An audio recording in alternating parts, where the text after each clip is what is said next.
and to let you know, like I said at the beginning, is a continuation of our effort to dimension the national assets, one of the most precious national assets in this country, and then to look at how all this fits into our revitalization agenda, that is the Renew Hope agenda, to get railway back to its rightful place in the mobility sector and in the Nigerian economy.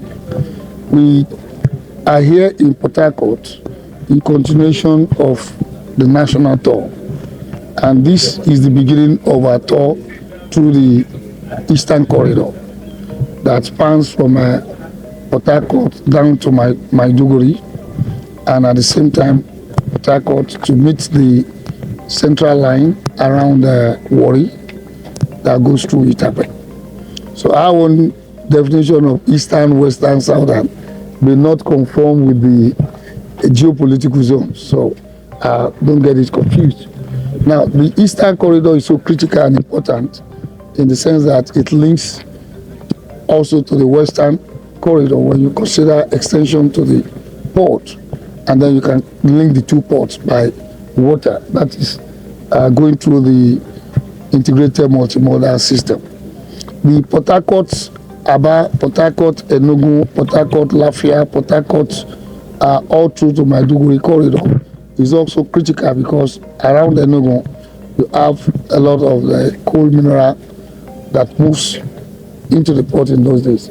So what we have come to examine is the extent of the narrow gauge construction that is ongoing, currently running now up to Aba, which hopefully the run to Enugu will be in top gear very soon, and also to see the potentials that are with our assets, and that's why we went to the running sheds and the mechanical workshops.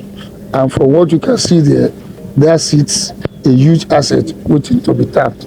There are a lot of potentials in there that we will make sure we bring to fruition.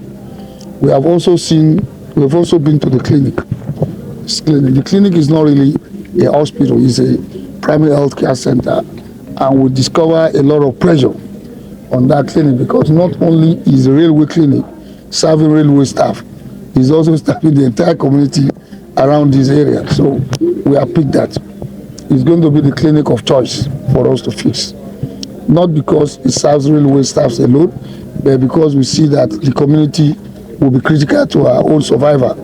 As we go on our revitalization project, we also believe that our workforce and the value chains around our workforce, which the hospital will serve, will be critical. So we'll be making presentation to relevant government authorities too.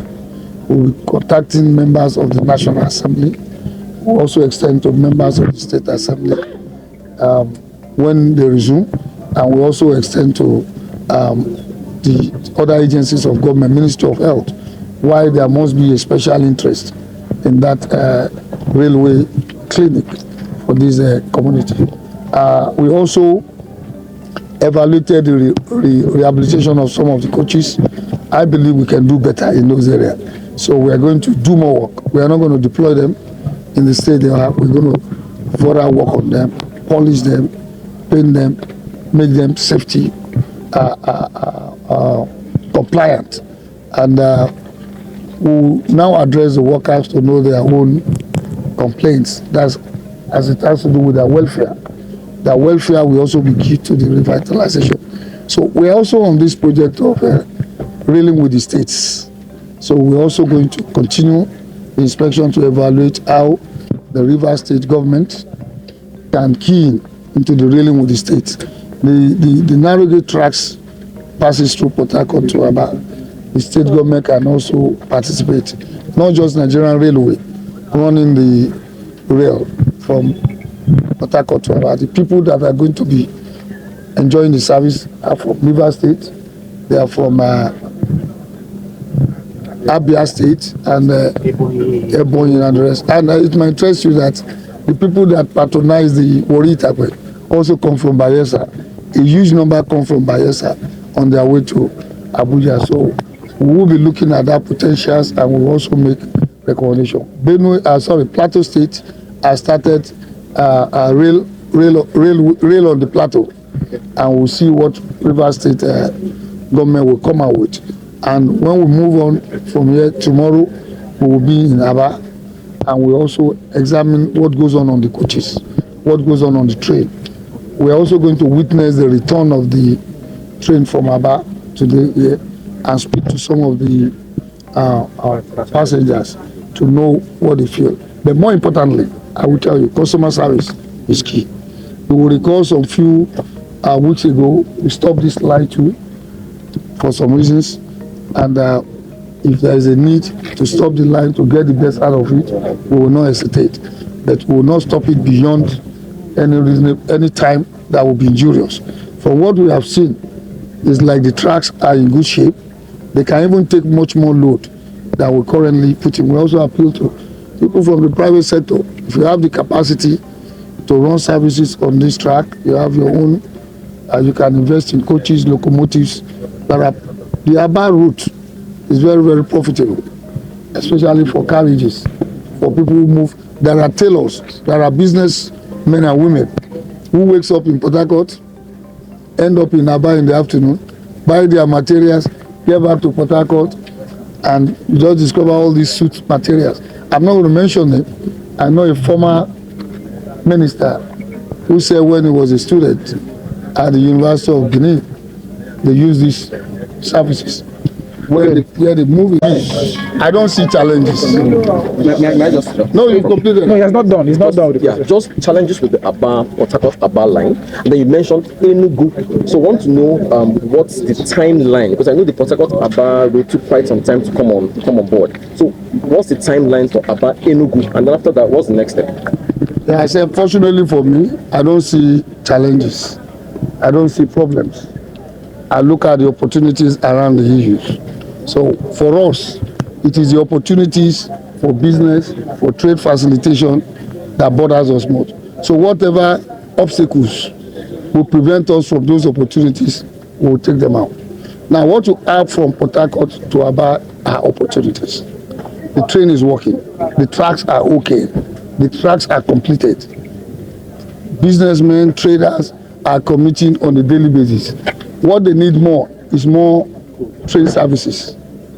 More train services. And that's why you see behind me, there are some coaches we are trying to put together, about one business class or two business classes, two other classes we are planning to join, so that a particular unit now, so that we can pick more people. We are also planning to add additional carriage coach to it, so that they can move their goods. Moving towards Enugu creates more opportunities, in the sense that we now extend the business, trade facilitation, revitalization opportunities.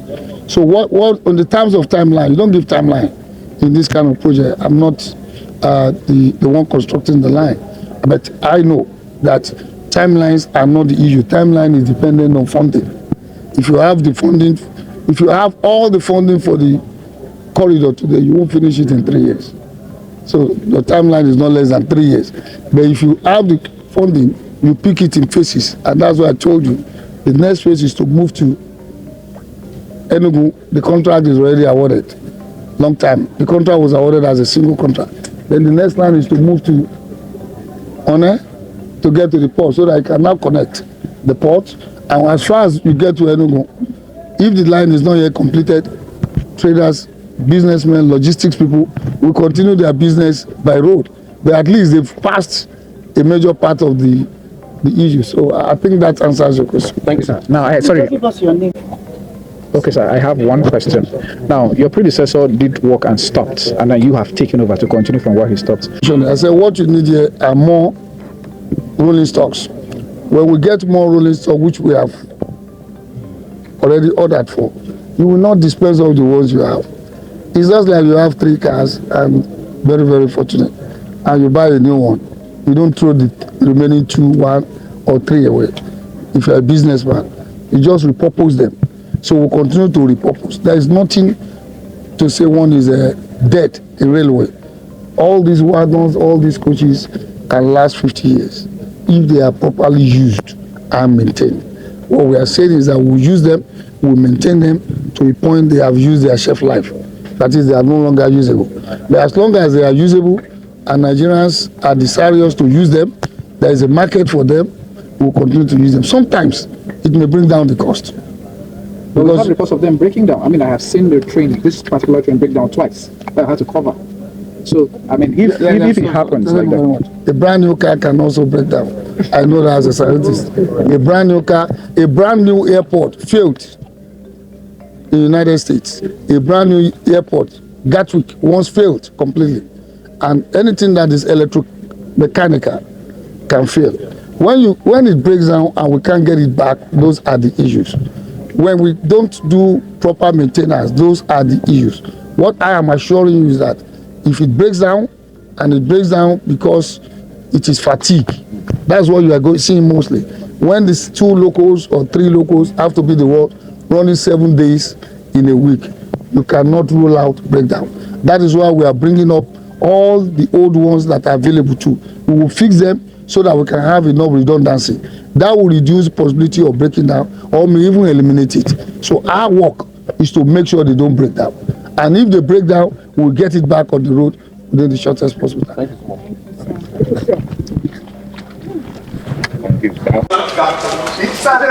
much.